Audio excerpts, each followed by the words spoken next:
should start streaming again. Okay, let's start. We'll just blank it and roll it with people. Okay. Oh, this is not plugged in, so it'll go to It's ready sleep. to go. Looks like plugged in. That's my next thing.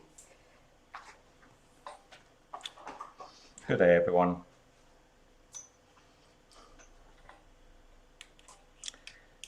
We're still setting up a little bit of a panic. It's like a duck on a pond at the moment.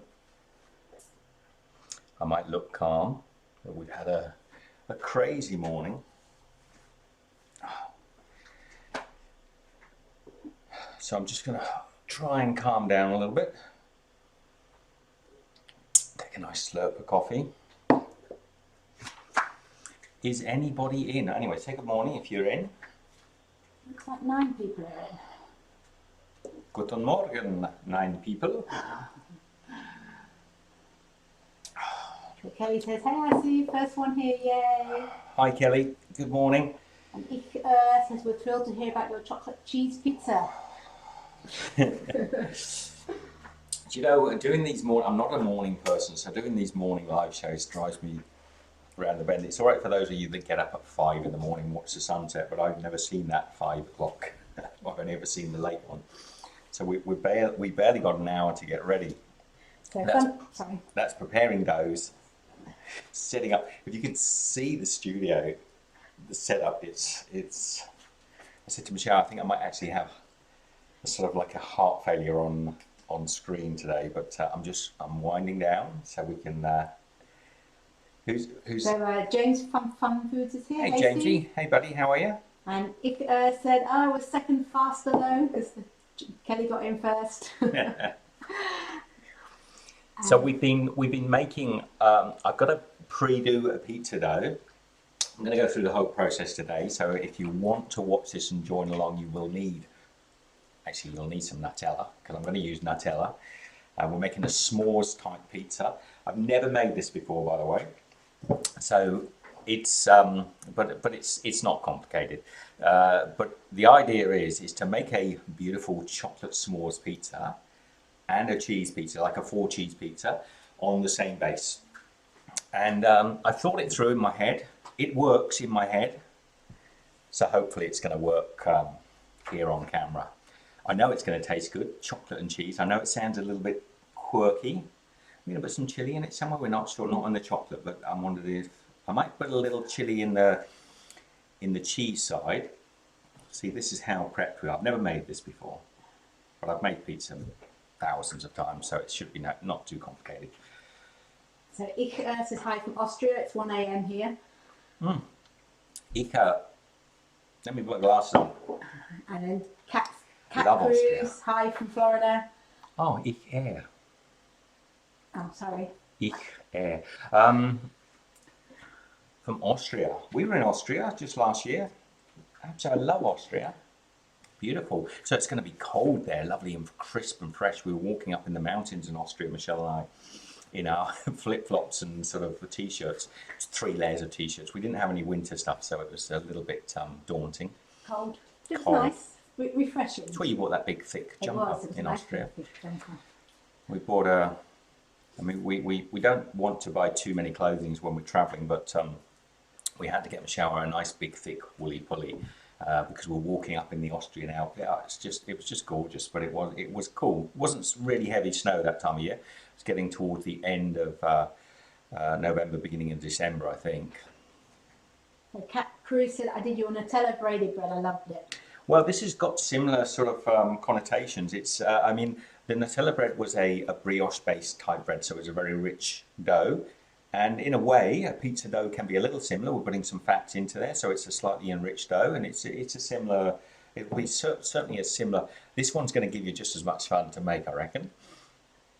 Jan A is in. Hello, Stephen Michelle. Hey, Jan. Hey, Jan. Scales, everybody. Now, I've always talked to everybody about scales. I picked these ones up when we were traveling. I think we bought these in Sicily, actually. They were about 10 euros, I think, and they've been really great. A little set of lightweight scales. I am going to give you the measurements in cups if I can, but little scales really makes my life a lot easier. And also, when you're doing recipes with scales, there's no chance of error. If you're putting things in cups, One person's cup will be slightly different than another, and compacted and things, so things can end up getting too dry or too wet. The nice thing with scales is this will work off the bat. So I've got a nice big bowl here. I'm going to measure out my flour. I'm just going to have a little chat with everyone that's come in first. Let's just tar that. We've got a little tar button. Tar means to set the scales back at 0. And I've got Defiance white baker's flour. I had a nice big silver spoon with me this morning. Let's see if I can find it. Must we put it back away? I like this big spoon, this big silver spoon. Not the same one I was using this morning, so I'll tell you what. Defiance, the silver spoon's in the flour. Whenever we can't find something, we always have to look in the flour. Flour particularly, because I'm gonna weigh. This is the silver spoon I was looking for, and it looks the same as the other one, but there's a slight difference. That's how I knew it wasn't the same spoon. Hi Byron, I'm doing well, thank you. Hey Byron, how are you? Cat Cruz from Florida. Oh, we love Florida. Cat also spent a lot of time around Florida, down the Keys, drove all the way down the Keys. That was fantastic. It's nice. The Key Marathon, saw the dolphins there. Spent a lot of time on the. I actually really like the other coast of Florida as well, up towards Naples. I think it's really pretty. Obviously, we drove through the Everglades, got bitten by the mosquitoes. Went to the smallest post office in America. Oh, what's that? You can write it down for me. Actually, my good buddy Raggy always mentions this. I think he went to school there or something. Raggy, did you go where this? Where the smallest? I'm not even going to guess it. It's long. It's a long name, but it's the smallest post office in the world. Well, apparently the smallest post office in the world. Let's put that spoon back in the flour. That way I know where it is. So we got 300 grams. What is that in cups, Michelle? Would we say that's about 2 cups. About 2 cups? Ish. Ish. I've lost my warm water. See, we're not prepped. I thought we were going to use the glass jar.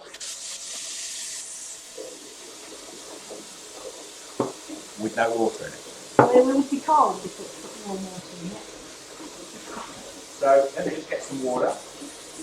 I don't need a particular amount of water, but I like to.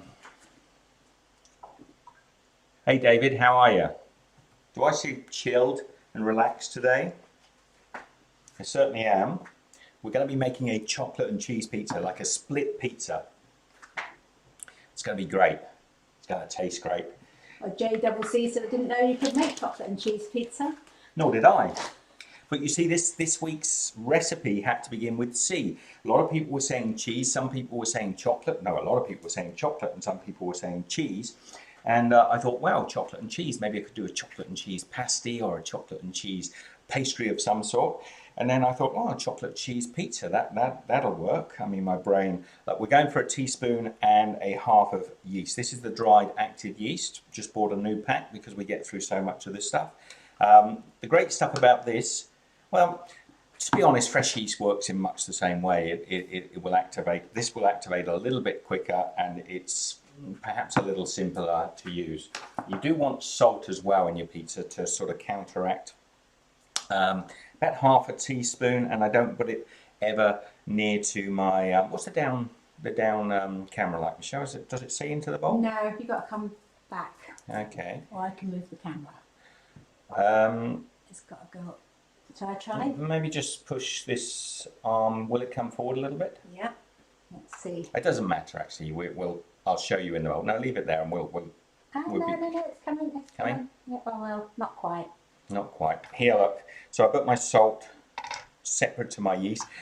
The reason I do that is because yeast is a living organism. So I need those scales still on there. So it can be affected by, it's a little virus. So it can be affected by salt. It can't live. It can't actually survive in a saline solution. So if you put it into a salt shock, it can kill your yeast. So that's the reason you're doing it. Now I need 160 mils of water. 160 mils, what is that in fluid ounces? Michelle will check that in fluid ounces for anybody that cares to know, but it's also about 160 grams of water. So I can actually use the scales. I can actually sort of, work it out by here, but you're going to be pretty accurate if you go to 160 grams. I've got my scales here going up to 60, 80, 90. Now when I get nearer to the sort of 150 mark, I'll slow down. It's 150. I'm going to bring it up to the full 160. I've gone a little bit over. It's like 5.5 ounces. It's about 5.5 ounces of, better to be a slightly lukewarm water. Something a little warm will just help activate your pizza dough. Now I've missed something out here, a little bit of olive oil. Because it's a pizza dough, I do put a bit of olive oil, a couple of tablespoons. So JCC said, sounds awesome. I love the idea. The perfect mix of sweet and savoury, like chicken and waffles. Chicken and waffles. Never heard of that recipe, but it does sound savoury and sweet goes well together. That's why chocolate and chili often go well. Not chili is savoury particularly, but it has that sort of spicy undertone. So what I've done there is added a little olive oil in so that we've got that Italian sort of flavour. It cuts back on the gluten production a little bit, so you have to work that dough a little bit harder. James says, I'll take one cheese portion for dinner and one chocolate portion for dessert. Or you can have a little bit of the cusp where it joins, James. I think we could cut. I'm thinking when it comes out. The idea, I think what I will do is, because chocolate and cheese go quite well together. Now you should try it. Get a little slab of chocolate, a little slab of cheese, eat it together. Works well. Add a bit of tomato to that. It doesn't work so well. So though I want just a cheese pizza, I'm going to separate the line with a little braid of or a little line of pastry so that the tomato doesn't move over into the chocolate. That's the plan. In my head it works. You're going to see if it works here. Now, what I tend to do now, if you've got the camera down... No, I've just gone up. Oh, you've been down all that time? No, I went up a little while ago. Okay. Yeah, now I'm down. That's good. Can you see? Yes. So I just start to... A lot of people, they get their hands in there, and before long, they look like the Yeti. They've got sort of all sort of paste, and it takes ages to get off. There's no point. Start your pizza dough, start any dough, with either a dough hook, which is what they're designed for, or just a fork. That way, as you start to pull this together, it'll start to dry out, and then you can get your hands in there and you're not going to end up looking like a snow yeti. So I like to bring it together until it's reasonably dry, then I just pinch the dough off here, and then I start to pull the dough around the side of the bowl. And the reason I'm doing that is just to pull the flour. I mean, those of you that are seasoned bakers know all this stuff anyway, but I'm just pulling the flour away from the bowl. I'll just turn that. Kelly says, can't wait to see the product. Are you both going to sample it later? But she meant to say, sorry, finished product. She needs a cup of tea. I am going to sample it because this will be a longish show, and while we're chatting, we're going to be answering some questions from the channel. Oh, I can see a little picture now, so it's all right. It looks okay. So now I'm going to bring that out onto the counter and the little excess pieces of dough. Now, you can see when you're making a bread dough, when it first comes out, it's all sort of fluffy and it breaks apart. There's no real texture to it. So and that's why we need the dough. I just pull my little travel bangles up because I'm a bit of a hippie. And then what I'm going to do is start to push with the heel of my hand and just stretch this dough out. It's really raggy at the moment, but it is going to come together. And while we do that, I'm going to come back up on the other camera. I don't think you want to watch me knead this all together. You might want to. Could be therapeutic. Bit of, what is that thing? Where people listen to silly little sounds. It makes their hairs on their necks stand up. Maybe somebody can tell me. RRM? No, I don't know. So I'm going to sit and stretch it out. JCC says, sweet and savoury are like yin and yang. Sometimes they just need to come together. Yes. The yin and the yang. Though the yin and the yang never seem to quite get together, do they? They always sort of sit there either side of the circle. If they came together, it would be just a big grey circle, wouldn't it? Be like the yin and yang, the beautiful sort of joint together yin and yang of of an equilibrium would be just a big grey circle. Maybe we should actually all start wearing shirts with rather than the yin and yang, just a grey blob. Grey blob. The perfect yin and yang. Because effectively, I'm going to babble now. Come back down to the... so you can see this dough already is effectively stretched. See, I'm stretching. You're already starting to stretch those gluten strands out. There's a little bit of ragginess in the dough still. We just pull it back, fold it, stretch, pull it back, fold it, stretch. So it's just you can do this while you're chatting with your friends. And come back up, Michelle. You can do this while you're chatting to camera. And I'm going to do this. I could tell you for about 10 minutes. I don't tend to do it, although I always advise doing it for 10 minutes. I don't tend to keep an eye on the clock. I just feel the dough, and you'll know as it starts to get silky in your hand that it's pretty much ready. And depending on the bread that you're doing, depends on how much gluten you need to develop. In pizza, the gluten is not so important. You're not exactly getting a domed loaf or anything. It doesn't need to hold the structure.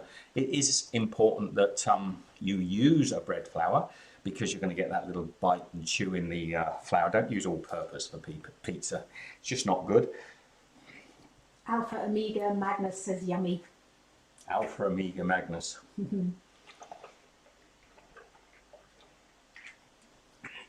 If you've any questions, throw them in. Michelle's got some questions from throughout the week that we'll be going through a little bit later. Is there anything up there, Michelle? Any new people in? Let me have a little look. No, I think I missed RTY Pepe said aloha. So it must be from Hawaii. Maybe? Aloha. I should do it with that hand. It feels more comfortable. Aloha from your sister state down here in Australia. I always think Australia's got a lot in common with Hawaii. Yes. It's got a similar sort of laid-back vibe. Yeah, it's particularly up north here. Charisma Child says, yay, Steve's live. G'day, g'day, g'day. So you can see, just come back down again, Michelle. Already, and I've only been going probably for about 5 minutes, maybe 5 minutes, I'm not sure. You can start to see a silkiness, the real raggedness. The real raggedness of the dough is starting to disappear. And I'm starting to get a smoother ball here, more like a sort of elastic. And if you do this by weight, you will not need to adjust this. Well, you might, depending on the humidity and temperature of where you're working. Come back up. Yep. Mr. Man Lady says, I really like your cooking. It's very helpful. Yeah. Good-o.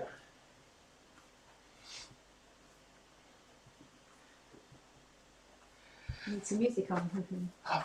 We could do some music. Why wouldn't YouTube? I'd be playing. I was listening to the Beautiful South yesterday. I think I put a post on Facebook. I do like the Beautiful South. There's some great tunes, but I love their videos as well. I was listening to a tune called Manchester, and it's just about the rain in Manchester. But if you know, but it'll go over the head of a lot of people. Yeah, Manchester's often, parts of Manchester are referred to as Greater Manchester. And the lyrics of the song just basically say, if rain makes Britain great, then Manchester is greater. so because it rains a lot in Manchester. So it's just a lovely song. But the other, just drying things out on the radiator, it's a really funny song. But I'll listen to the Beautiful South over and over. If you want to put a bit of Steve music on, play Beautiful South's greatest hit. Most of you will know Song for Whoever. You'll know that track. It's quite common. I really like the video for Perfect 10, and I love the song. So Byron says, I hope Steve gets around to making Swedish meatballs when he gets to S. But way to go till we get to S. Yes, Byron, I will. I'm quite keen to do your Swedish meatballs, but it's a little way. But you won't let me forget, will you, Byron? We'll find a way. Swedish meatballs. We'll do a. Oh, it could be M, meatballs. Could be IKEA. Could be IKEA, aye. Who knows? We've got cheese and chocolate today. So you can see already, if you come back down, Michelle, I've only been going for probably short of 5 minutes, but look how silky and pliable that dough is becoming. We're starting to get good gluten build-up. It's not perfect yet. I might go a little bit long, but you can see when I press it down, it pings back up. So that is what you're looking for when the gluten is developed nicely. I could do another minute or so. Charisma Child says, what gave you the idea to make this pizza? The letter C. It's like Sesame Street. It is like Sesame Street. It's meant to be. It's meant to be. This episode was brought to you by the letter C. Are you back up? Yes.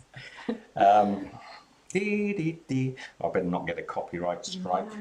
Not the strikes, but if you get a copyright. So yes, this episode was brought to you by the letter C. Last week was brought to you by banana bread. So that was a bit of fun. That banana bread, by the way, was really good. We made it as an individual episode, which we're trying to put up shortly. And I forgot to say to people, you don't have to. Some people have said to me, some family and friends didn't like the poppy seeds. I love the poppy seeds, so actually I've remade it and I put the poppy seeds in as well. If you're not a fan, just leave them out. It's not a big problem. And we didn't mind the family. We didn't like the poppy seeds, did we? It meant we had No. A lot of us do like the poppy seeds. So I probably massaged my dough quite long enough. It's got a nice silkiness. It should not stick to your hands. It should spring back. And what you want to do then is take this dough, come it down on the camera, Michelle. I always like to put a slug of olive oil in the base of any bowl that I'm going to put the dough into. So about a tablespoon, and then I coat over. Oh, this is going to make me all greasy. I coat over the dough, and then we'll just get, if my lovely assistant will pass me a little wrap of cling wrap. We call it cling wrap. Well, it's actually called cling wrap on the packet, but I think there's so many different names. I'm going to the reason I am sealing that over like that is twofold. Is it twofold? Traps the warmth in there, traps the moisture, stops that dough from drying out. You're going to see the plastic dome up in the warm weather that we have here. So Michelle's going to pop that outside. Just bring the camera up to the top, Michelle. Okay. Michelle, hands in, is going to pop that out in the sun.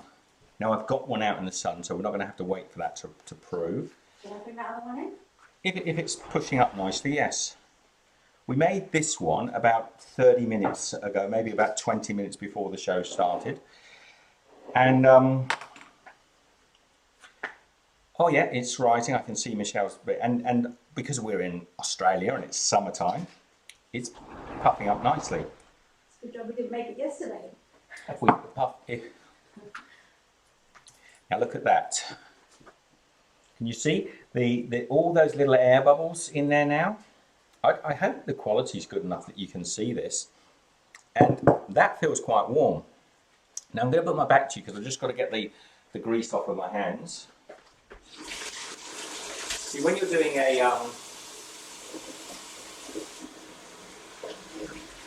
show, when you're doing a YouTube video, you don't see any of this. JCC says, something you should know if ever you need to make fried chicken and you're out of cayenne and paprika, use chili powder. It's a good substitute. Also use potato mash. It'll make for a good crust. Interesting. I mean, chili, paprika is a chili, so it's a very mild chili. It's basically the capsicums, what we call bell peppers. So yes, there's no reason why not. You're going to get much more of a kick off of chili though. Paprika is a sweet chili, not got a lot of bite to it at all. Sorry I keep stretching out today, guys. I had a bit of a stressful run up to this show. David Neely says, what kind of chocolate are you going to use, Steve? I was going to go for regular chocolate, David, but I'm going to go with Nutella, and I'll tell you why. Not because I particularly care for Nutella that much. Nutella. This one is sponsored by Nutella. No, it's not. I don't think Nutella sponsor anything. The reason I'm going for Nutella is because I think on a pizza, I want the oven pretty hot. If I put a chocolate in there and I haven't experimented with that chocolate, there's a chance the chocolate will burn. Nutella can't burn. You can put Nutella into a volcano, it won't burn. Because there's very little chocolate in it, just a little bit of powder and predominantly sugar. So I'm using Nutella for 2 reasons. The flavour's going to be good. It's simple. And I haven't had time to experiment. You could use fresh chocolate. Might not be there long enough to burn, but yeah, I don't know. It could be fun. I mean, basically, we're going for a s'mores type pizza here. So I'm not just going for chocolate. I'm going for... you know, a friend of mine was talking about someone called Graham yesterday, and he was actually calling him Graham. And I can see why you Americans call your graham crackers. The name's Graham. It's an old English name. It's Graham crackers. So this is our graham crackers or graham crackers. I know I can accept that you call your graham crackers graham crackers, but don't call somebody Graham. It sounds like he's a weight of 40 grams. 40 grams have arrived at the White House today. 40 angry grams. The Grahams. And I don't know whether the guy that was Graham Cracker actually invented by someone with the surname Graham? Because Graham's one of those names like Philip and Phillips. Graham actually can be a surname and a first name. I think it's to do with the flour. But maybe the flour. I think originally, though, it was somebody Graham, maybe. Julian Smith asks, is lean ground beef better or ground chuck? Well, lean ground beef can be ground chuck. There's no rule with ground beef. It can be. Some butchers will use some of the most awful cuts, or the cuts that are near the end of their life, and some butchers may use chuck. They may use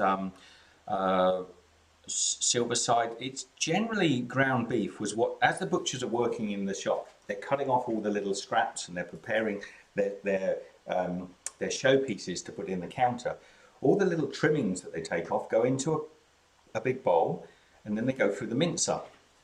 If it's looking a little bit too fatty, they'll add in some extra red meat to get the balance right, because they can't, if that day all they've done is trim fat off, they need to add in some chuck or some silver side or whatever they've got most of. So you can actually make your own ground beef by choosing almost any meat you want. If you're going to do like burgers, if you're going to do burgers with ground meat, then you really want good steak meat would be ideal, because you can then have, if you like red burgers like I do, then you can undercook it, you've still got lovely tender taste. But technically ground beef is being tenderized anyway, because it can be ground. The most important thing to flavoring any beef is the fat. You need fat content in there. If you haven't, it'll taste like like cardboard. So does that answer that question? I think it does. I mean, if you like chuck, we don't have. Do we use the word chuck? I've never used chuck. So I tend to use for ground beef the shoulder cuts of meat, the meat that would be normally borderline sort of stewing cum steak cuts. But if I wanted to do really, really special beef burgers, I might use a nice steak cut of meat. So does that help?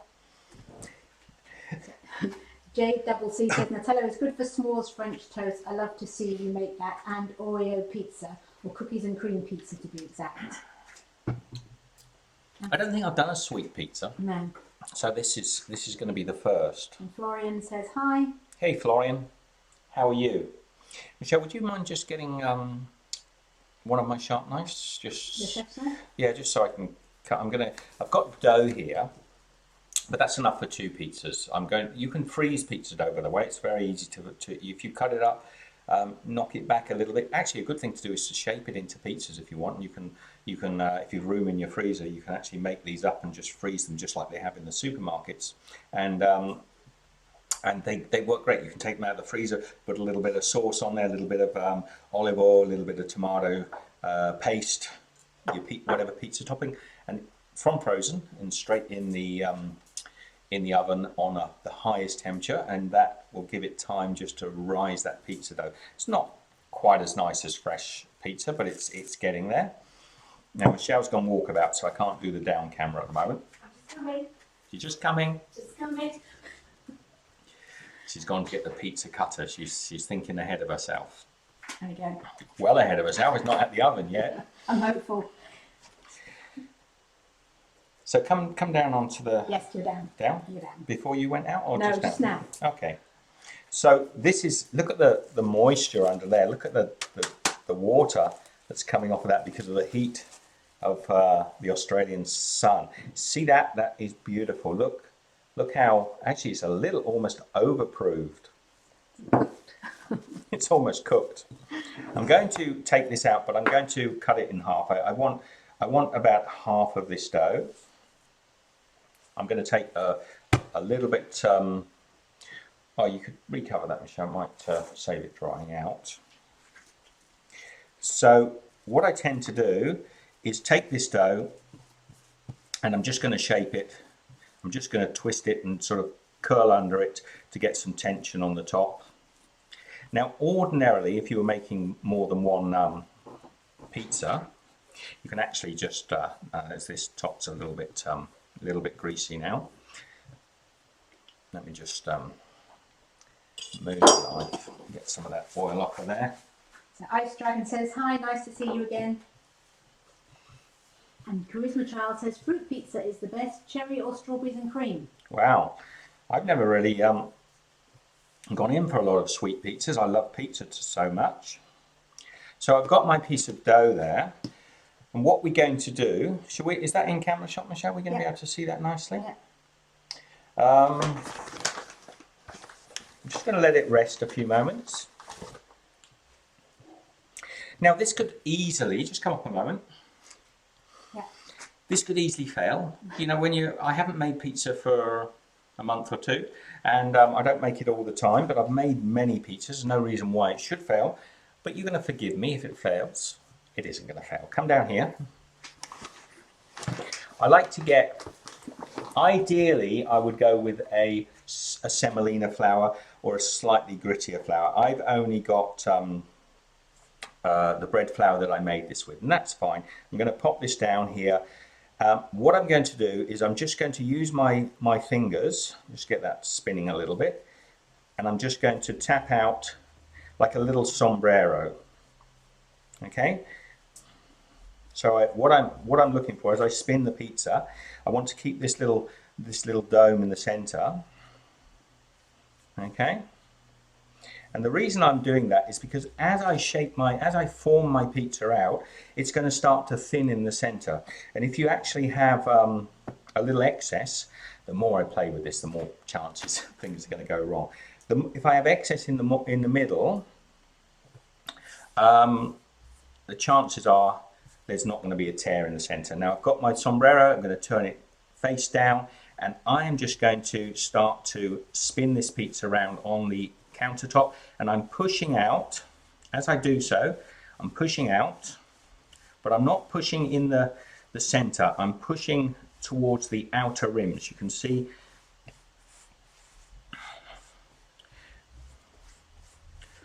So Brenda Regan says, hello everybody. oh, this one this is going to fail because it's not. I'm gonna get the other one.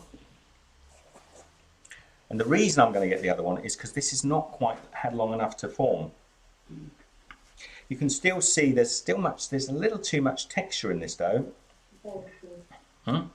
It's a little bit overproofed, yeah. It's going to happen. I'm going to let this just sit for a little while. You come back up to me and Michelle will start running the questions that we had for the show. Maybe I can salvage this one a little bit. No, I can't. It would be better. Say bye to David. He's got to go now. Bye, David. And this would have been a good thing to have pre-prepared, wouldn't it? Because now I've got one more hit to make this.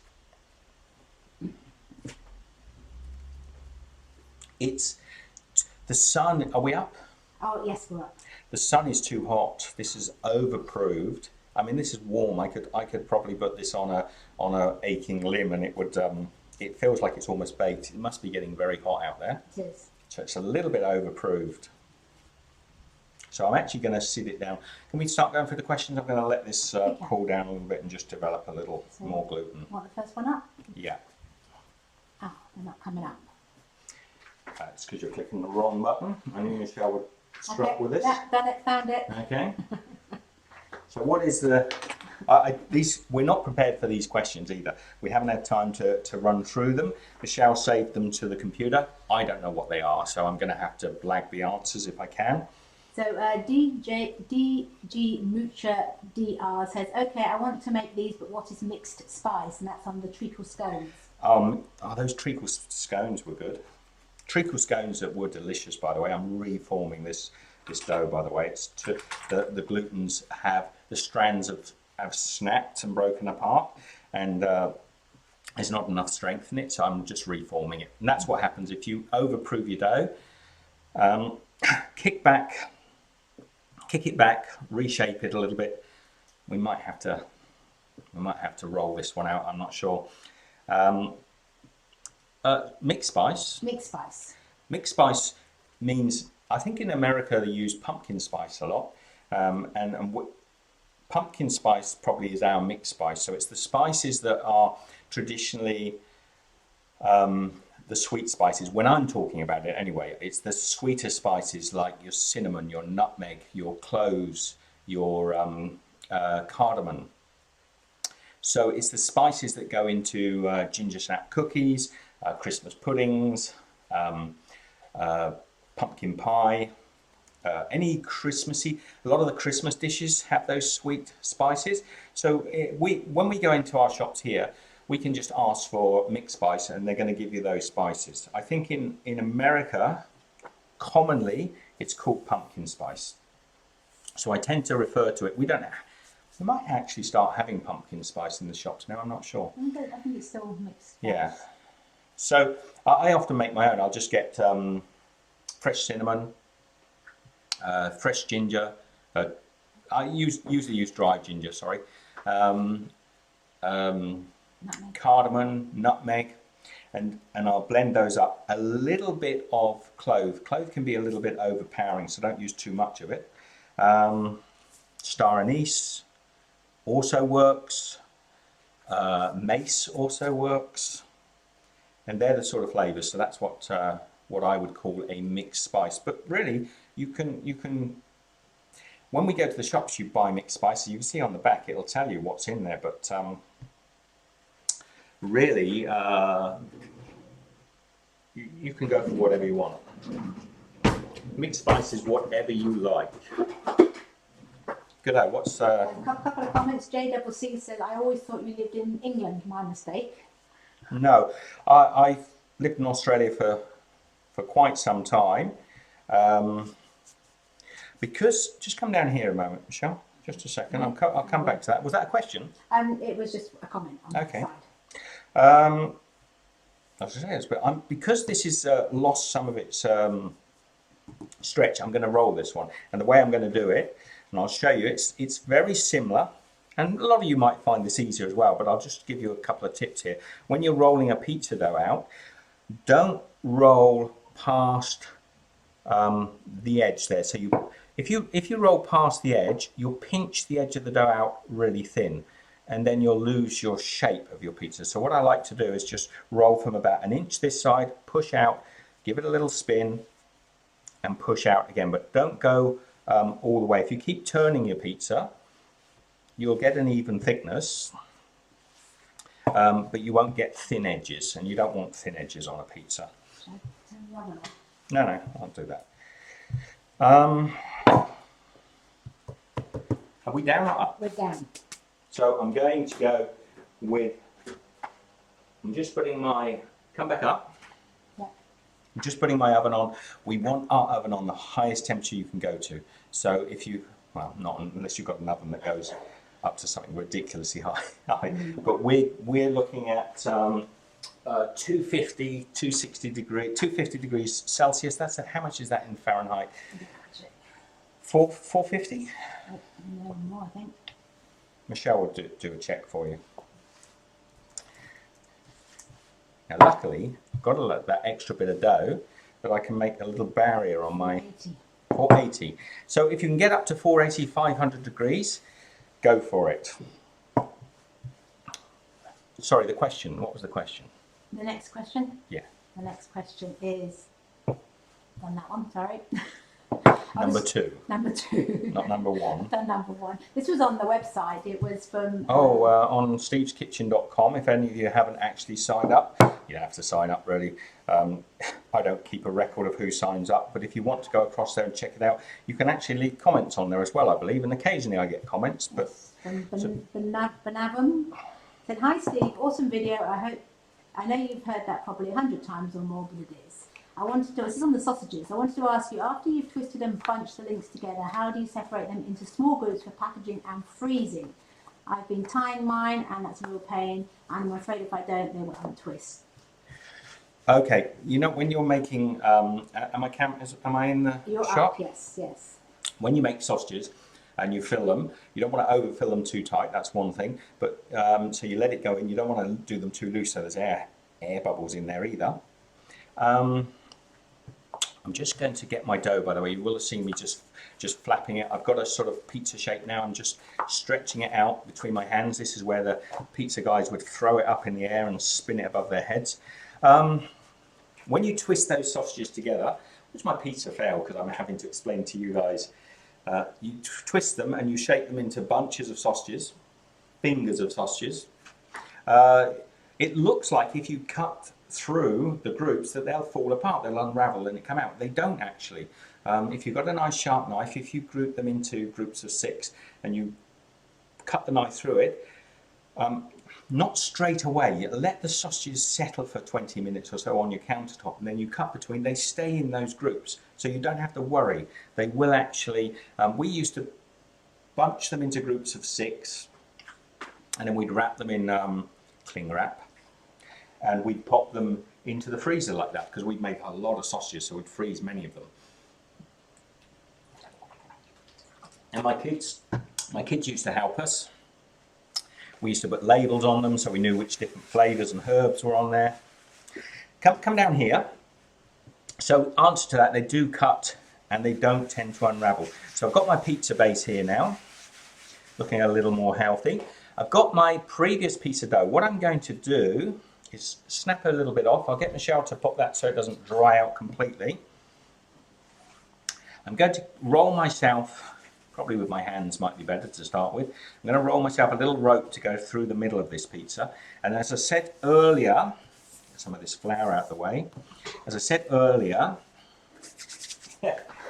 this is more to separate the tomato base, which I am going to put on this this pizza.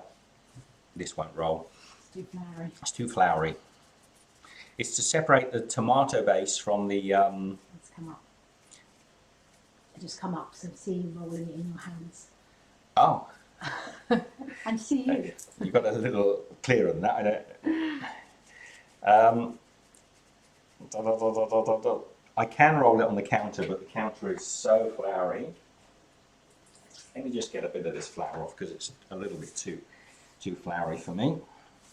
So Mahamaha1990 says, "I really like your channel." I like my channel too. It's a lot of fun, and also I like the people on my channel because we just seem to have really good people. Now look, come down here again, Michelle. Yeah. Just a little bit of water on that counter, just taking that flour off, but also as I roll it, it's taking the flour off of my little piece of dough here as well. So that's getting more tacky, and I can just roll it out.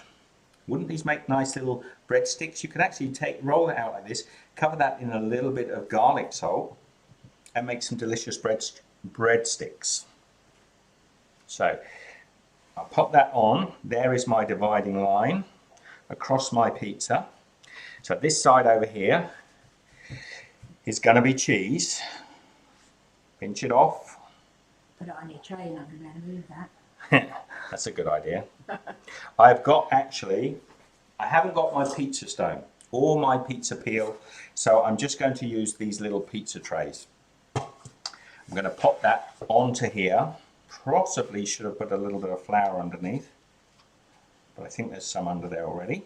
So now we've got a pizza base with a nice little dividing line. Can you see that clearly? Yeah. I've got my oven coming up to nice and hot in temperature. Now, I would like that just to rise a little bit. I'm going to pop that over there and just see if we can't get a little bit of rise. Come back up again, Michelle. Don't we work well as a team? Poor Michelle, she has to take all my instructions. Come back up here. My coffee's going cold. So JCC says, have you ever made vanilla chai tea? Many times. All sorts of different chai teas. I actually quite like fresh vanilla beans in chai, but I love cardamom in my chai if I've got a choice of herbs. Did we cover that one that was on the sausage one? Sausage fish, okay. Yeah. Next one or comments? If there's some comments, I'll go through and see. Okay, see Ruby Slippers. Hi, hey, Ruby. So why does pizza dough require 2 days of rising? Why does some pizza dough require 2 days of rising? Generally, that's if people are doing a very like a what's the word I'm looking for? Like a mother, like a sourdough pizza base. So if you're using a natural yeast like a mother, they sometimes use. If you're nice pizza places will actually use mother, and they'll actually put it in there. So it's a natural yeast, and they're putting it into the dough, often with nice rustic. You don't want to waste it with a plain baker's flour. You want nice sort of rustic flours, bit of semolina in there perhaps. And semolina also is a coarser flour, so it tends not to build gluten quite so much, so a longer proofing time is important. But generally it's when they're using sourdoughs, so that it gives time for that yeast to react. 2 days, you're saying? I think probably they're going to do the most you really need to do is an overnight proofing. Often the dough is a lot wetter as well to start with, and they use a lot of flour in the prepping, so it starts to bring it together. So that's what it is, Ruby. It's they generally they're using natural yeasts, so it takes more proofing time. Produces delicious pizza because those yeasts have a flavour. You know, they have an essence. The Italian yeast I bought back from Sicily, which I haven't had time to rehydrate yet, but if I take a little pinch of that and taste it, the flavours come back. The Sicilian flavours of the flour come back. So the yeasts are really important. They do develop if you put them over a long time and add flavour to the pizza, which is why some pizzas taste outstanding and why this pizza is going to taste fantastic, but not artisanal, you know. Brenda Rigdon says, in the USA you can get apple pie spice too, which I actually prefer. Okay. So Brenda, I wonder what the difference, if you looked on the packet, which spices they use in the apple pie spice. I suspect they're using more softer spices, probably. Probably no ginger in that one, maybe. Yeah, probably no ginger. Probably more the cinnamons and nutmegs, and possibly nothing else, to be honest. I wouldn't think they'd be using cloves in the, although they might use a little bit of clove. You see, cloves have got that sort of peppery taste, which you don't always want in an apple pie. I've got flour all over my lips. Kelly said, did you see the lunar eclipse yesterday night, Steve and Michelle? We couldn't see it here in the UK. I'd love to see it again. No. And Jacob Middleton said, I live in the US state of Illinois, where I am. We couldn't see it either because it was really cloudy. No, I didn't even know there was a lunar eclipse.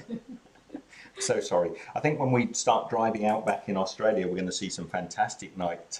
I reckon I might be able to do some time-lapsing out in the outback Australia and get some beautiful, because the skies, when you get a little bit away from the city, they're quite amazing. So if you like that sort of thing, Kelly, keep a lookout and remind me if I don't share it with you all, which I should. Actually, whilst you ask another question, I'm going to open my digestives. Raggy's in, says, yeah, I still have about 8 minutes before the first set. Tuning my guitar. I'll be looking for the upload about this tomorrow. Whatever. Good luck with it, Raggy. I was talking about you earlier on, mate. Yeah. What's the name of the small post? Where did you go to school, Raggy? Okachupi? Okapichi? Don't make me say it. Write it for me, Raggy. That beautiful little town. In Florida. Did you go to school there, mate? I think, yeah, I vaguely remember you saying that you were a youngster that way. Anyway, it's a pretty part of the world. I love that side of Florida. It's so pretty, all the way up to Naples. I just think it's gorgeous, and you can drive that way all the way to New Orleans. New Orleans. The Brenda says nutmeg and Raggy says cloves and or allspice.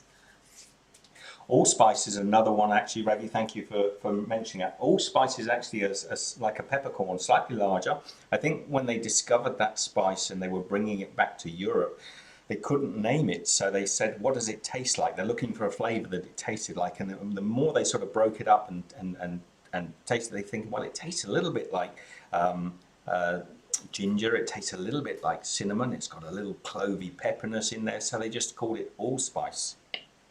So it's a wonderful spice. I use it a lot around Christmas time. I like to, we also use it in chutneys and things. Thank you, Raggy. You've phonetically written it there for me. Okeechobee. Okeechobee. And he's put Orleans. So you can see I've just got a little bit of, actually it's quite cold, so it's by putting it onto this metal, that's why you want to put pizza onto a stone, really, onto a peel, and then putting it straight on the stone. You don't want it to chill. Dare I cook this one? I might just give it a little, I'll give it a little waft of the oven, a little sip. Can you see me in there? Yeah. I'm just giving it a little breathe, a little hot air, like the dragon is actually just puffing some warmth onto my bread, because this was jumping out the bowl a minute ago. Because it's cooler in here, it's coming. Raggy, I'm glad you're in, mate, and I'm glad that you're going to be playing today. Raggy's a fantastic guitar player and a wonderful character.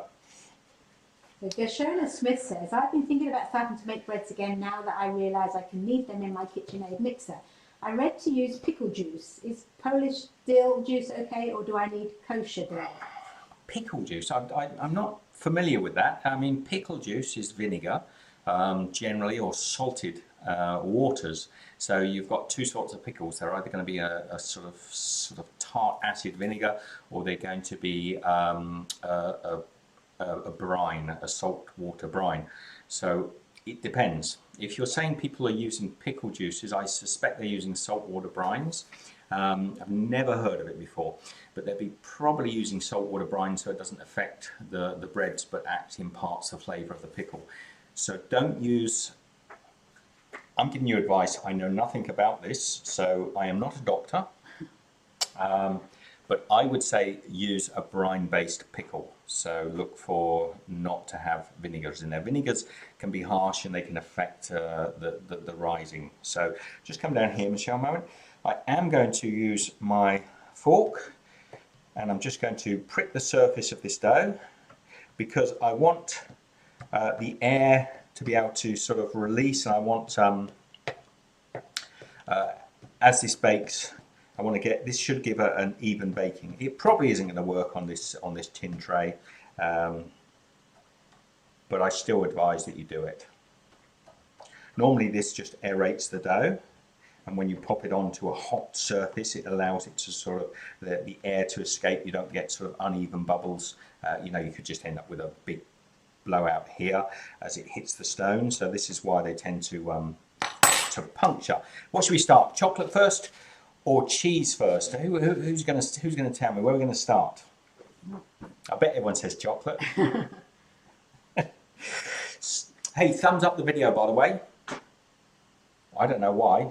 I just thought I'd say that. Are we up? Are we up on camera? No, we're down. We're up now. It was Jewish rye. Gashona Smith said, I forgot to say it was Jewish rye with salty pickle juice. Right, I'm almost certain. Bye, Raggy, who's starting his Raggy, intro. good luck, man. Good luck. Love Raggy's playing. Such a good character. Good luck, man. Enjoy. I think we're going to start with the chocolate. Yeah? Even though I'm half tempted not to. Come down here, Michelle. So this side of my pizza, I'm going to start, no, this side of my pizza. It's a little more even.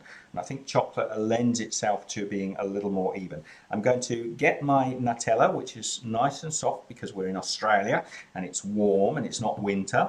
If you're in another part of the world, you might need to slightly warm your Nutella. But if you live in a nice hot country where there's never any real winters, then your Nutella will always be soft. And I'm going to spread the Nutella using a little crank handled spatula. I'm going to spread it and I'm going to leave it a little short of the edge, as any pizza maker worth their soul would tell you that you shouldn't go right up to the edge because you want that little bit of crust. Although we haven't got any oil on this, although there are oils in the actual Nutella. So I'm going right up to the edge and right up to my central little bar there. Will this work? I've got a feeling this might be a disaster, but I don't care. Put lots on. More? A little bit more. Go a little bit. Chocolate. Michelle likes her chocolate, so we're going to have to go a little thicker. Thicker. I'm just going to ask you this one. The bar to Z said, I hope I didn't miss this answer earlier. No, I missed your comment, but we've got it here. But have you made any pizza crust with your sourdough starter? Can you just substitute it for some of the water and some of the flour? What was the last part of that question again? The substitute? Can you just substitute it for some of the water and some of the flour? I'm trying to think if we have made it with our sourdough. We haven't. No, I haven't actually done the pizza with my sourdough. It wouldn't be difficult to do. It would be very similar. Actually, if you look at the French baguette recipe that we made with the sourdough, you would probably a similar. Was the French baguette an overnight dough that we made? Oh gosh, you know, we do so many things. I sometimes forget myself, but I think it would be no problem at all. I must do a sourdough pizza base one day when we've got enough time. Are we up or down at the moment? I'm talking to camera. You're up. I'm talking to you. I'm looking at the chocolate. And you're looking to a pizza. Okay, so it would be no problem using our sourdough starter to make a pizza. We were talking about that just a moment ago, and it would need a longer proofing process. You'll need to do at least an overnight. I would say probably an overnight would be fine. You'd have a wetter dough, so you then do have to form that pizza with a lot of flour on the counter, or just when you second knead it the next day, you can add a little extra flour in there. But yeah, no reason why you shouldn't. And you would probably put about a quarter of a cup to half a cup of your starter. It doesn't matter how much you put in. You can't put well, you can if you wanted to do a very long proof. You could actually just put a teaspoon of your starter in there. Eventually it would start eating away at the carbohydrates. Come back down here. I don't want my pizza to completely fail because I'm chatting to you all. If there are more questions, Michelle, roll on. Okay. So I'm going to now take my graham crackers, or digestive biscuits, my graham crackers, and I just want to break them up and lay them across my Nutella. We call it Nutella. It's got nuts in it, not newts. So it should be called Nutella. JCC says, you should try your hand at horchata. It's a delicious sweet Mexican rice, water and cinnamon drink. I always have it at restaurants. It's simply amazing. I don't know if I can remember. We've just been having atole lately, a lot of atole, which is a lovely Mexican drink made with maize, made with masa, and I love that. And with that has with cinnamon. I am just going to get a little. Are you still down here with me? Yeah? Yes, I'm down there with you. I'm just going to dribble a little bit of chocolate over these. That's probably not going to happen. Mimi Dunn says hello. Hello, Mimi. Just going to get some little bits of chocolate and put them over the top of these crackers so that it melts over them. Yum dingity ding. Now, I promise I would not lick my fingers, because as soon as I do that, I start doing that sound. And when you're actually filming, the sound picks up all the time. It's quite frustrating. When you come to the editing, keep it down for the moment. Yes. When you come to the editing, so I'm just washing my hands again. You've got all these pop noises, and you can have a pop filter on there, but it doesn't always work. So we've got our chocolate. I've got some mini marshmallows. I'll ask Michelle to open those because my hands are soaking. She can't even open them. Okay, so we're just going to put some mini marshmallows over here as well, and because the oven's nice and hot, I expect these are going to expand beautifully and get a nice toasty top on them. So we've got our s'mores on this side. Any questions there, Michelle? Charisma Charles says, I hate hot weather. I'm not a big fan of super hot weather, but the weather at the moment is quite clement today. Right, that is our chocolate side. Do you know what I'm going to pop on there? Just a tiny little sprinkle of salt. And my salt's gone a mission. A little sprinkle, because salt will just lift the flavours of the chocolate. There's a little bit of salt in the biscuits as well. That is going to work. Next, on this side, I'm going to pop a smidgen of olive oil. A smidgen is actually a chef's term for not a lot. And I'm just going to spread it with the back of my spoon. And then I want to actually season this as well. You give me some questions, Michelle, because it's going to take me a...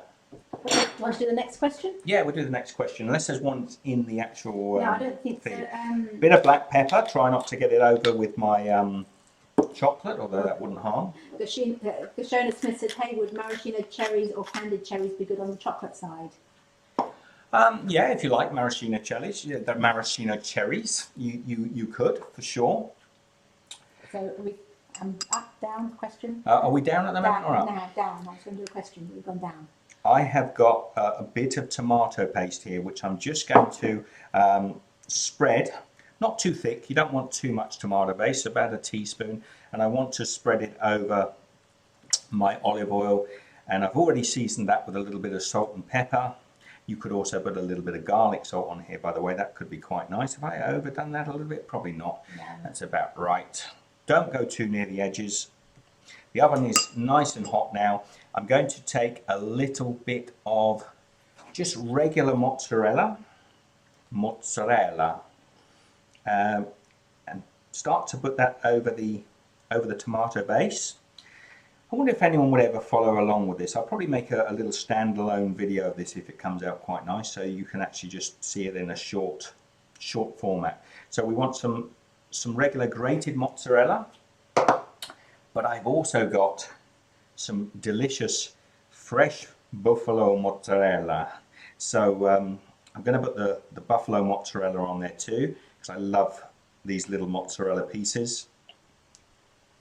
I missed Brenda's question, but she's reminded me. So it says, would a crumpets dough sponge do well in the fridge overnight? Crumpet doughs are not yeasted, are they?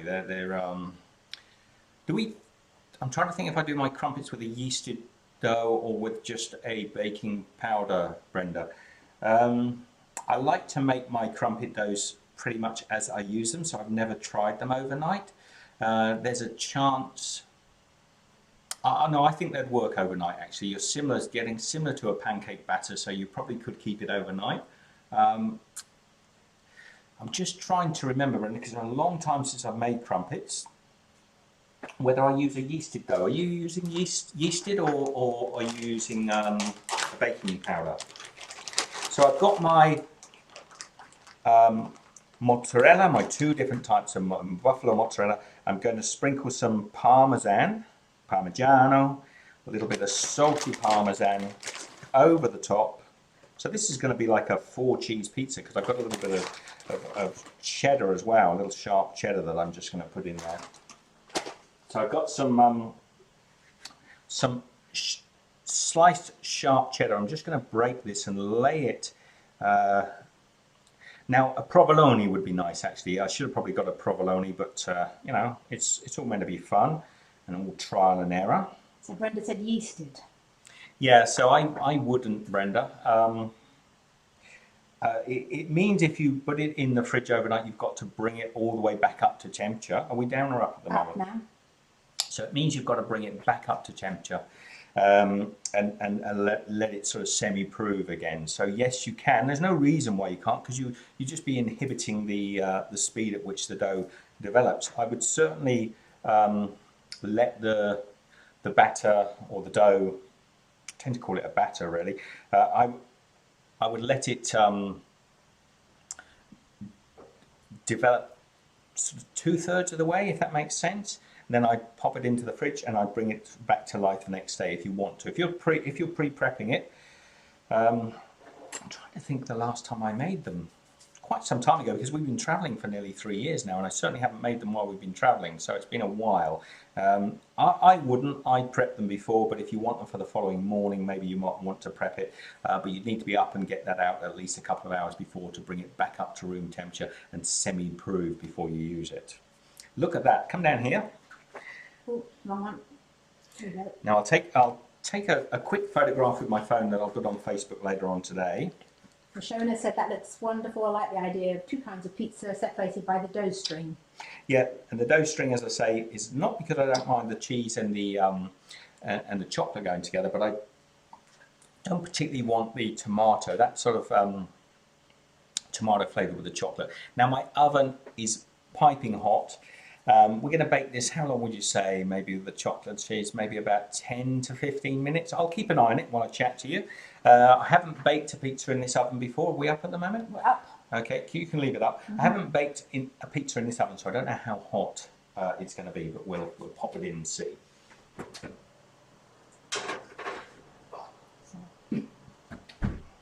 7 minutes past. Check the clock. We're going to take that out. Can't really see the clock. We're sort of half in it. I'll put the little stopwatch timer on, if I can. Or maybe one of you will shout me when 12 minutes is up, and I'll just check it. I'd be looking at it at about 12 minutes, depending on how well this this oven goes. So, pop the stopwatch on. Off she goes. It's not rocket science. You're cooking a pizza. You want it hot and keep an eye on it. If you've got a beautiful pizza oven, then you'd be probably less than sort of 5 minutes, and it will be cooked. Still got my coffee. It's getting a little bit cold. So River says, how do I get my pancakes not to taste raw? And then they said, I did not try soda, but I tried baking powder. Yeah, it still tastes raw. Raw pancakes? Is it tasting eggy, maybe? Is it an egg-based pancake? Are you using eggs in there? I mean, if they're tasting raw, you're undercooking them. Flour itself needs that little bit of cooking through so that it loses that raw flour taste. But you shouldn't really. I mean, unless you're talking about an eggy flavour, in which case I'll deal with that in a second. Take the questions from, are there still many more rolling in? No, you can do one. Let's do one from I've got to try and get through the questions that I promised to go through. I've said to a lot of people I'll answer some questions, so I must be patient with me while I go through these. So Matt Blogg says, on the English pancakes, does semi-skimmed milk make much of a difference? Right, semi-skimmed milk. Look, I loathe, many years ago when we were kids, there was just really milk or full cream milk. Nowadays they've got 1%, 2%, 3%, or whatever. I don't know. When you take milk from the dairy, it goes to a processing plant where they spin the milk around in centrifugal force and take all of the decent fats out of the milk. So you basically end up with water, slightly milky coloured water. They then add in fat from another batch. It could be the same batch. They add the fats back into otherwise they couldn't know for sure what the percentage was. So they add the fat in by percentage. So if it's low fat milk, they've got this sort of scummy water, which you can tell I'm a bit anti-skim milk. They add the fats back in and then they re-homogenize it to get it to your semi-skim milk.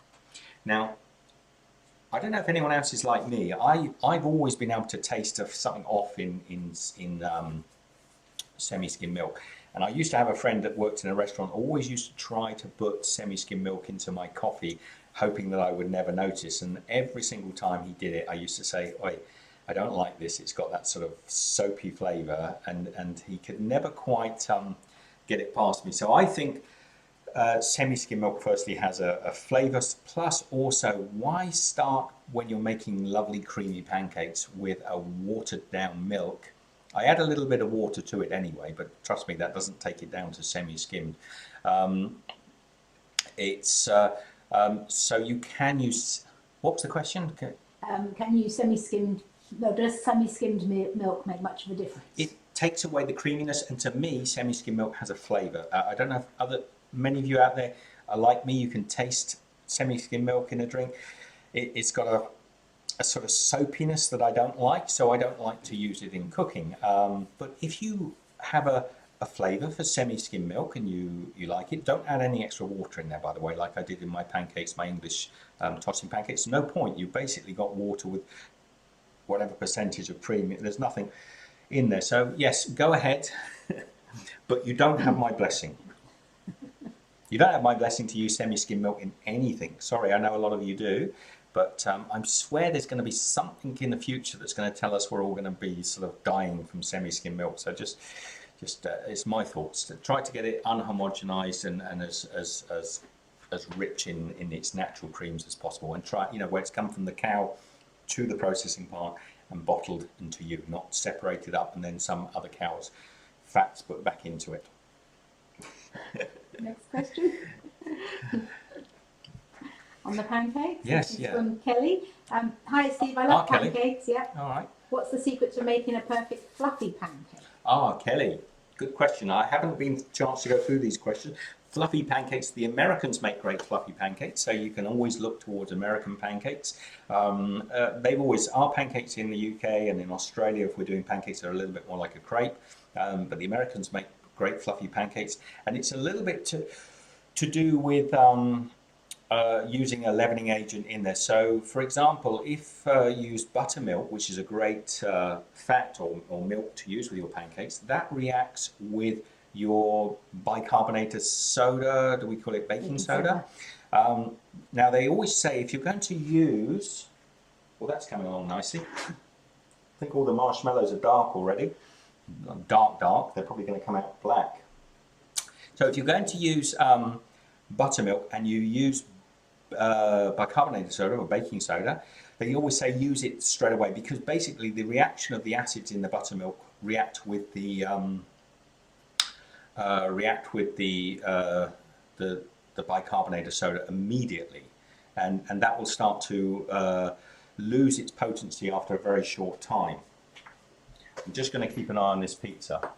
Another way you can counteract that is to use baking powder. Now, baking powder has some extra ingredients in it to stop it from reacting under acidity, but it actually reacts under heat. So if you mix your buttermilks with baking powder and a little bit of baking soda, not so much, then you haven't got to rush so much to get those pancakes baked, because when you bake them, the baking powder will activate and you get nice fluffy pancakes. So that's part of the thing. Now, another thing with the Japanese fluffy pancakes that are quite popular at the moment is they use a lot of whipped egg whites. So they often add extra egg whites. They whip them up to a meringue type consistency and add that into the pancake, and that makes great fluffy pancakes, by the way. And again, the same principles. If you're making it straight away, you can add a little bit of baking powder in there, baking soda, baking powder, and if you're keeping it and serving it later in the day, you would use baking powder. So this is coming along nicely. I think actually the marshmallows are going to be black. They've probably gone, I probably should have put them on a little bit later. So we're learning together, but it smells good. Did I answer that? You did. The next How one long have we been in there? 8 minutes. 8 minutes. I'm liking the look. I think I might just get my chopping board behind me. JCC says, I know it's supposed to be a half cheese pizza, but is there any chance you could put pepperoni on that pie? Yeah, you can. And I was going to put pepperoni, but I forgot. And it was meant to be cheese. Yeah, the problem is it was a cheese, and I thought about a little pepperoni. I've got plenty in at the moment. The pizza's coming out the oven.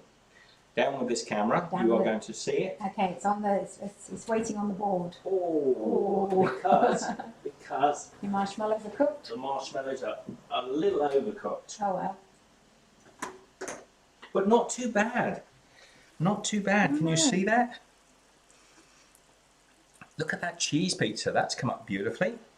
That was 9 minutes. 9 minutes, but you can see my marshmallows are getting close to black, so we probably could have done that for about 8. This oven's obviously quite hot, which is good, and because I put the marshmallows on, they've actually sort of like spread out beautifully, and it smells good. They're not actually too black, so I can definitely eat those.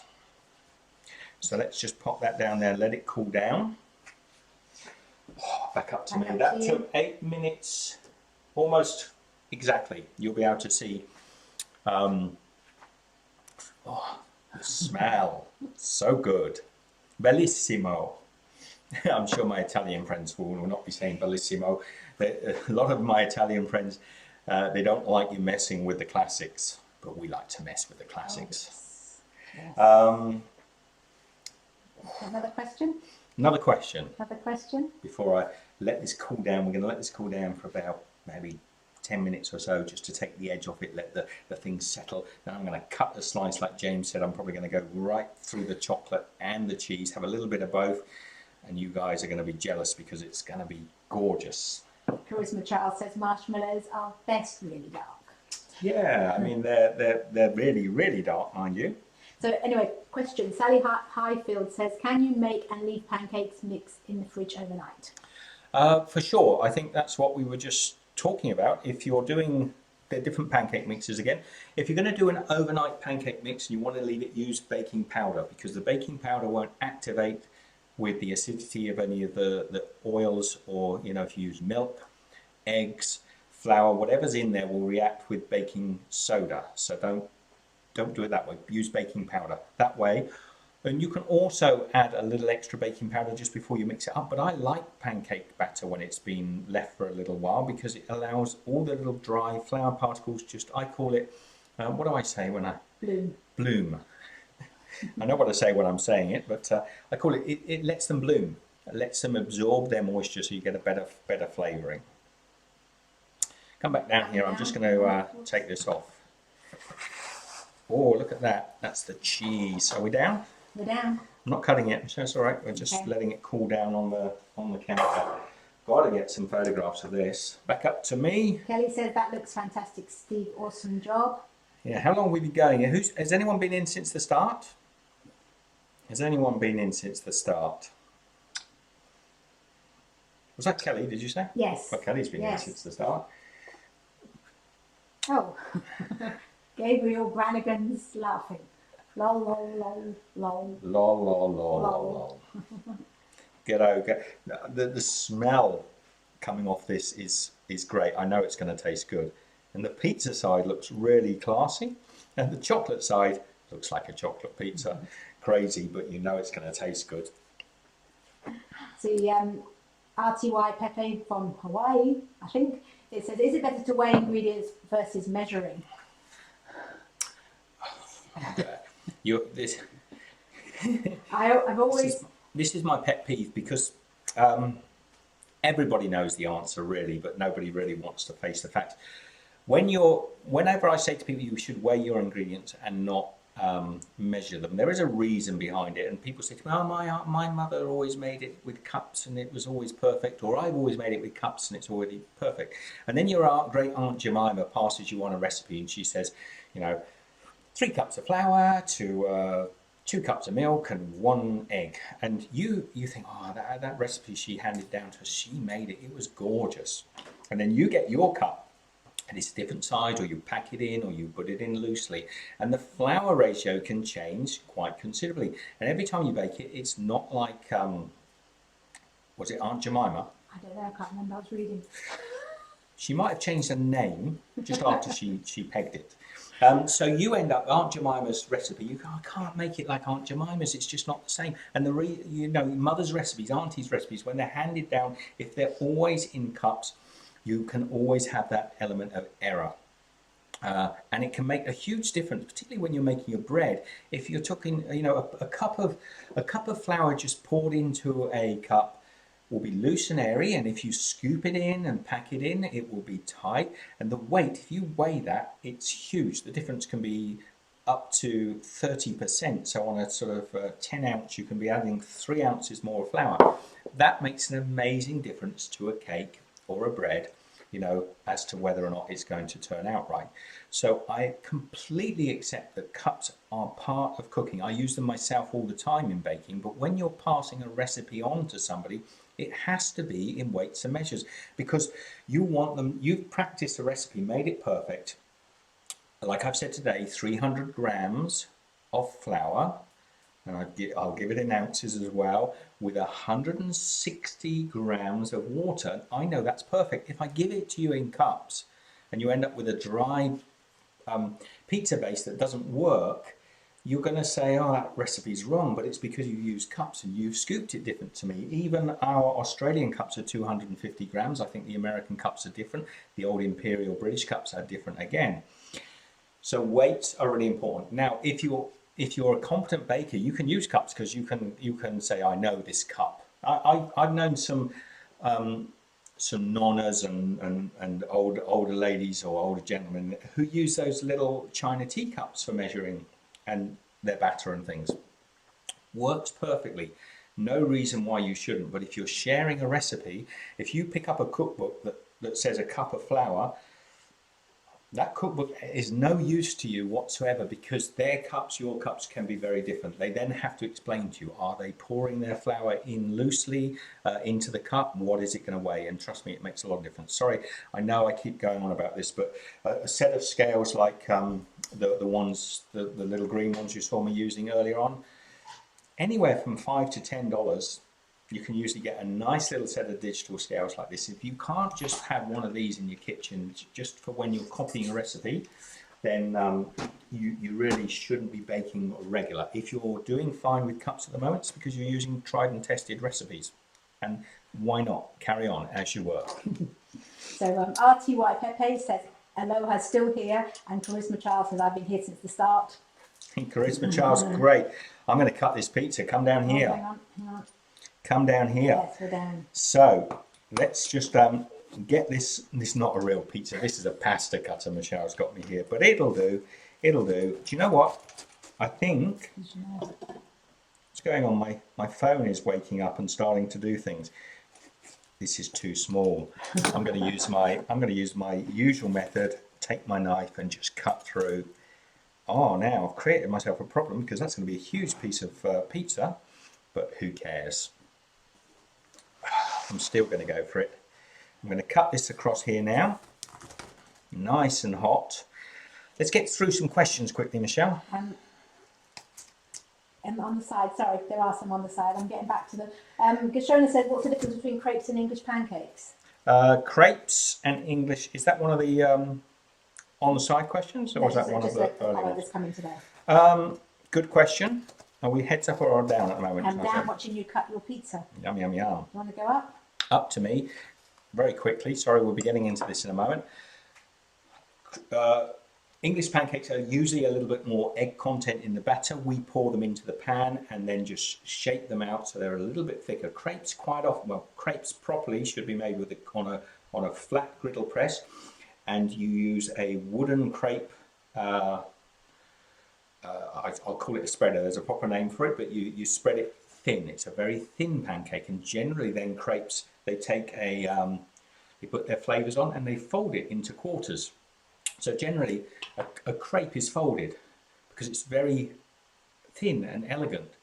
An English pancake, you can't really fold. It's a thicker pancake, and it is different. When people say to me it's the same thing, it isn't the same thing. But a crepe is not also particularly French. There are lots of European countries that make similar styles. The Spanish, the Italians, They have different names. So everybody throughout Europe, even up into the Scandinavian countries, which make pancakes as well, make them differently. The Americans chose to make the thick, fluffier pancakes, which I think come from the Scandinavian countries. So crepes, pancakes. Hopefully that answers that. I'm waiting for this. This is good. Are we up or down? We're up. Up, up, up. Up. Look, look, look, look. Pizza. Pizza with chocolate and cheese. Get me another question to answer from the numbers. What number are we up to? I think we're up to 6, I think. I've got to get this question. I'm going to stay on to answer these questions. If you guys are just here to see the pizza, chocolate pizza, you're welcome to go. If you want to hear some interesting answers to questions, go for it. So Eddie Keach Senior says, I am using heavy whipping 60%. Will this work as well? Or Edward. Edward actually wrote back and corrected. He meant 40%. And when you're making, oh, I'm drooling. When you're making clotted cream, you want the highest butter fat content as possible, and 40 is perfectly fine, as Edward actually worked out. But I'm answering it here just to help other people. With the clotted cream, when you're making clotted cream, it's all about fat content. It doesn't really matter if it's super pasteurized or hyper pasteurized, or, you know, gas mark 10 pasteurized, whatever. It's about the fat content. When you reduce that, those good quality creams, the better quality, the better you're going to get. If you buy a cheap supermarket cream, watch out for creams that say thickened cream, because quite often you look on the ingredients and they'll have gelatin in them. They're not really cream. They're actually added gelatin. They have very low fat content. So Edward, yes, 40% whipping cream worked for you perfectly well, as I subsequently found out, and it is perfectly fine. Anything between sort of the late 30s, 37, 38% up to the mid 40s is a good starting base for making clotted cream, which I love, by the way. All the links to any of the comments will be in the description later on. I'm dribbling. I'm going to have a piece of this while it's still hot. Here we go. Chocolate, cheese, little bits of cookie in there as well.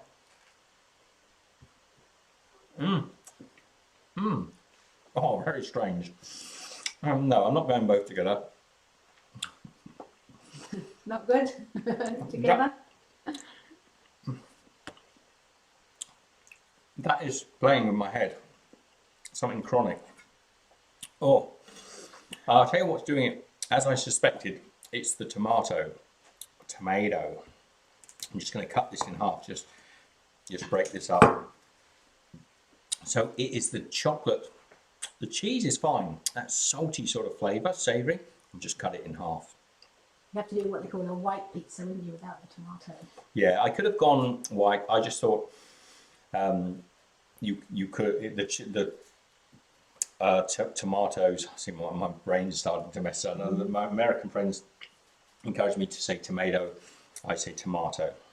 So I'm going to go with the cheesy one. Oh man, that is good. Good pizza. Chewy, like an elastic band.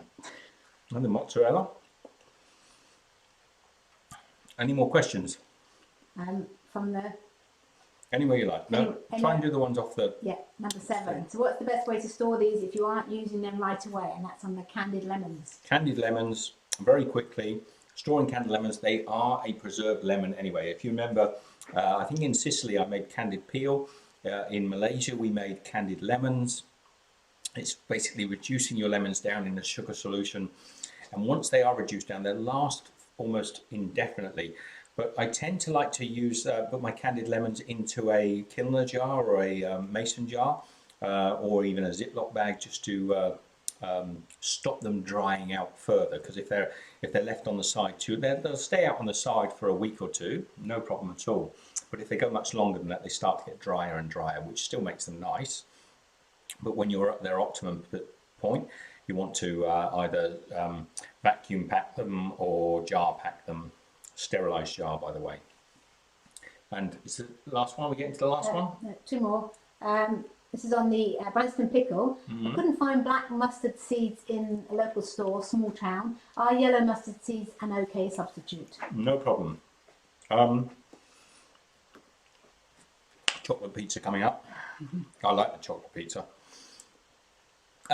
Yes, you'll get a slight different various flavours, and this is to go in the Branston pickle. Yellow mustard seeds will be fine. Go for it. And the last question on that side before we deal with any questions out there with you. This was on the 8 main meals tray bake that you did. Okay. I'm super. This was by I can't read it. I'm super impressed. Wow, that was amazing. How did you did that? The chicken and mushroom pie looks awesome. What's the recipe for that? All right. Now, if you watch my channel for a while, you probably know. But if you don't, our recipes all go onto my website. So if you want to check out even that 8 meals in one tray, I think we've managed to get them up. Every recipe is written on Steve's Kitchen. It's STEVES -kitchen. I won't spell it for you. You know how to spell it. .com, and all the recipes are there. They're written out with pictures of the screen captures and the video, so you can watch it. So just get across. That one was a massive one to write out, by the way. So I hope you appreciate it. It takes a lot of work. 8 recipes all written out for your delight. Somebody asked me whether or not I could do a DVD of some of the series that I've done, and do you guys watch DVDs? Would that be worth doing one day if I ever had time to do such a thing? Chocolate pizza. So Brenda Rigdon says when we were talking about the crumpets, the hardest part of crumpets making is letting them cool enough to load up with butter and scoff them up. Keep going in the comments. I'm going to enjoy this with the pizza. Gashona Smith says, have you done English muffins on a previous show? If not, would you please do them sometime? I did them on a live show. 007. There's a live show on my channel.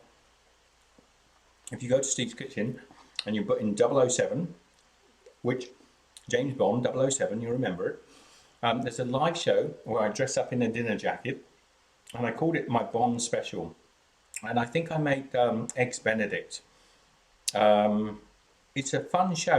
I think it's okay. Michelle will put a link, maybe in now. She can find it and put a link in these here. Watch it. It's fun.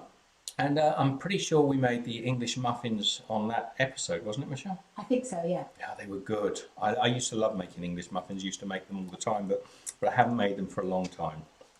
Just haven't really had the opportunity or chance. This chocolate one, by the way, not pizza, but it's really good.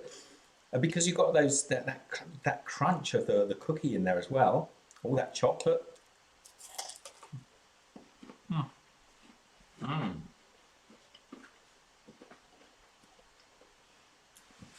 Getting it. Sorry. We're going to wrap up shortly, but Michelle, just you've got some questions. Michelle's just looking through to see. Throw them up now before we go. Oh, you're looking for the link? Yeah, I've got it. Michelle's looking for the link. Sorry. Yeah, he thought I was looking for questions. Okay, questions. We're good to you. We're going to put the link in the description as well, because you won't be able to click the links. One of the things we noticed as we were putting links up in the live stream chat, they are not clickable on the video, so we have to put them down below. Check that out. So, okay, Magic 12 said, hey Steve, hope you're doing well. And Fiona Barra says, Steve, what's the best way to cook lentils? That's a really good dal. I like my lentils cooked with a lot of spices, so I like a dal, which is basically a lentils. Experiment with different lentils, different pulses. There are many different varieties out there. They're all variations of a split pea or a mung bean or something. They can be fun, but there isn't really much rocket science to cooking lentils. It's a great thickener for a soup, but I like it just as it is. But I always start with a base of frying my ingredients. So I take my ghee or oils and I fry them with my spices first, so I get all the flavour into the oil. So I put in there sort of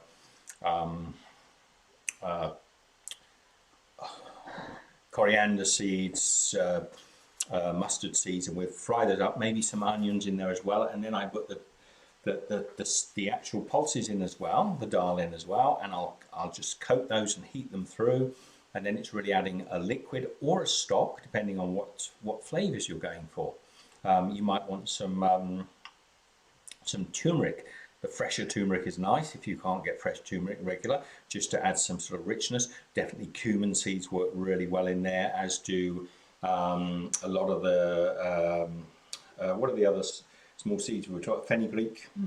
So excuse me, they all work well. Get those flavors in there. Stock is always good.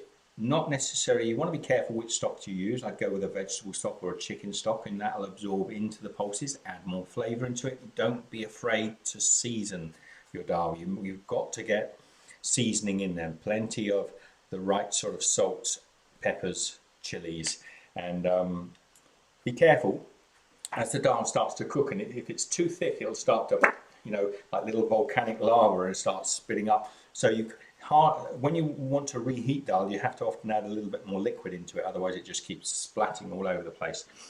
So yeah, dal, it's easy to cook, a great thickener for a curry or a soup. And I've got some dal recipes. I'll share more of them. They're so good. They're the easiest and one of the most nutritious and most delicious things you can cook with. Martha Micah said, thanks Steve for taking time for us. Looks good. Thank you. Looks good. I didn't get any photographs, did I, towards the end? But I will. The cheese pizza, by the way, Michelle's just going to take a piece. The cheese pizza's come out beautiful. The mozzarella is like, are we camera up at the moment still? Yes, we're camera up. The mozzarella is lovely and chewy. It's got that sort of gumball taste that you get with mozzarella. That's good. Not so stretchy, because the buffalo mozzarella is breaking before the regular is pulling out. That's nice. Seasoned well. I think we're going to wrap up. We're going to have to tidy this this flour disaster up. Brenda Rigdon said, thanks for taking time to be with us, but have to put the kiddies in bed and make sure teeth have been brushed too. So, quick thing, Brenda, I'm not going to do the live show next week. What we're finding is the live shows are coming around so quickly. We're having, like today, we're trying to get our other content done for the weekend. So I'm going to do them every second week, just to let you know, every second week. So we'll have a couple a month. Otherwise, they're coming round. I love doing them. I really enjoy when I'm in here chatting with you and doing this. But you can imagine every 7 days you recover from one, and you're only 6 days before the next one starts. Finding time to do them. So we're going to carry on doing them for as long as we can while we're traveling. But we're going to do not next week, the week after. Just gives me a little bit of leeway to catch up with some of the other things, because we've got so many projects on at the moment. I hope you don't mind. So in 2 weeks' time, it is the letter D, and we are doing dairy-free. So we've got some really fun dairy-free. If you're lactose intolerant, it's going to be fun. I'm probably going to do at least 2 recipes, and they're going to be a little bit unusual, a little bit fun, I think. So Raymond Surin said, peanut butter cupcake recipe, please. They did ask earlier on. Peanut butter cupcakes, have we not done them? No, I don't think so. Okay. Looking for a recipe for peanut butter cupcakes and Nutella cupcakes. We've done Nutella. Nutella cupcakes we've done. We could do them together. Really nice ones. Nutella, we'll make a Reese's peanut butter. Okay. I think I've covered everybody. Look, there may be some questions. If you don't get your questions answered, you can always ask them below this video, and I'll try to get to them. If they're really good questions, I'll keep them till the next live show, and I'll answer them there. Love to you all. I've got a stone cold cup of coffee here. I'm going to eat some of this pizza because we've had nothing to eat this morning, have we? No. It's our first food. Didn't have any breakfast this morning, so I'm going to have chocolate pizza and cheese pizza for breakfast. Love to you all. Share the love. Have a wonderful, wonderful week and the weekend. This weekend we've got a couple of fun recipes going up, so check them out. Share the videos with your friends and family. Be good, and we will see you next time. Bye. Bye. I've got to find the button.